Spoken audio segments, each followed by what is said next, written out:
Eenyu ture? Maqaan koo Saayee Baqqalaati. Eessaa dhufte? Kattaarraan dhufe.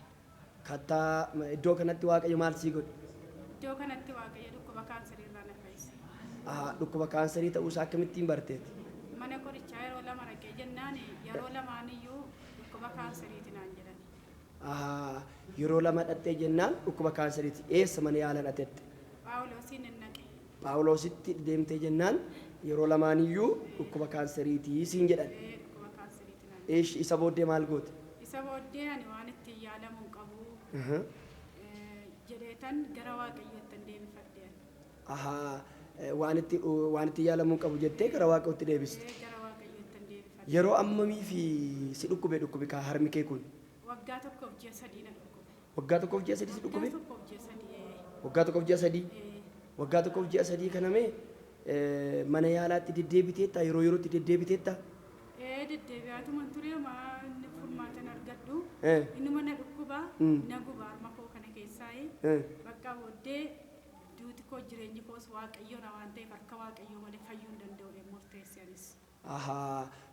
Yeroo harmi kee keessa dhukkubu maal faa goota turte? Maal faa goota? Maal gochuu? Maal gocha? Isin natti himi. Yeroo harmi koo kun na dhukkubu yeroo aduutti qaba. Waan keessaa na nyaatuuf. Yeroo immoo halkan immoo kasala qabsiise tan kasala irratti qaba. Kasala qabsiifadhee tan jechuudha. Kasalatti naqadheen kasal madda jaarratti qaba. Maal akka ta'uuf? Akka inni bakka keessaa na guba na nyaata waan ta'eedhaaf akkasittan harma koo kan gadi qabee irratti qaba jechuudha. Kasala irratti gadi qabde? Isa booddee maal ta'a yeroo kasala irratti gadi qabde? Na nyaata bakka keessaa na nyaata keessa deeme na nyaata waan ta'eef soo sanaa akka obsanaa godhataa laata dheetu mana akka kana godha bakka. Isa booddee gara waldaa kanaa dhufte?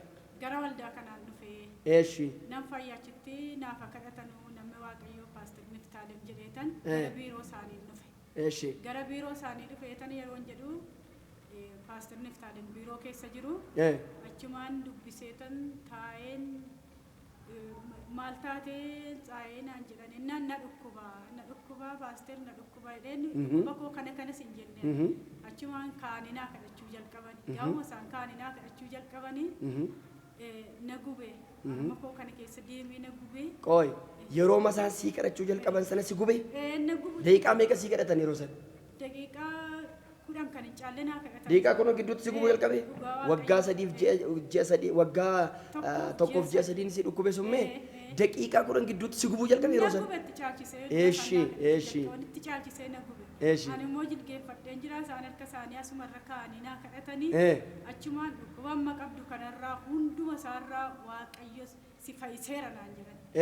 Achumaanan aamin jedheen turuma waamaneen dhufe waan hin ta'eef humni wayii tokko bakka keessa kootiin inni dura na gubu immoo natti qabbanaa'e deebisee natti qabbanaa'e koo bishaanitti. Isa booda maaltu ta'e gaafa gara manaatti galtu? Isa booddee utuma bahee galaatu hin jiruun akkas qaqqabadhee of ilaalee umtu hin jiruun nan gammachuuma guddaadhaan deema.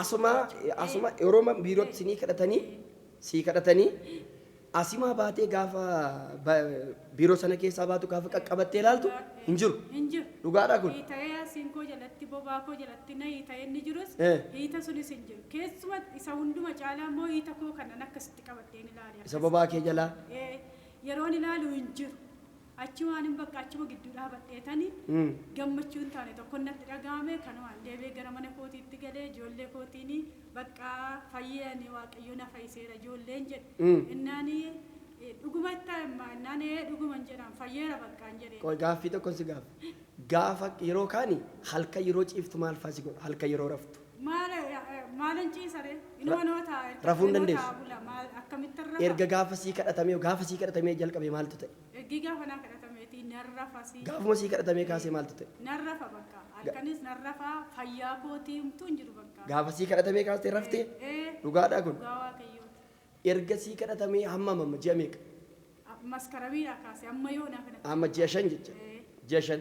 Ji'a 5 guutuu fayyaa keetii amma. Ji'a 5 guutuu. Homtiyyuu hin jiru. Humti tokko hin jiru. Dhugaadhaa kun? Dhugaa Waaqayyo isa duwwaa miti waan baay'ee irraa fayyayyuu orma sanaa. Maal fa'aarraa? Coggaarraan koos hin fayyee.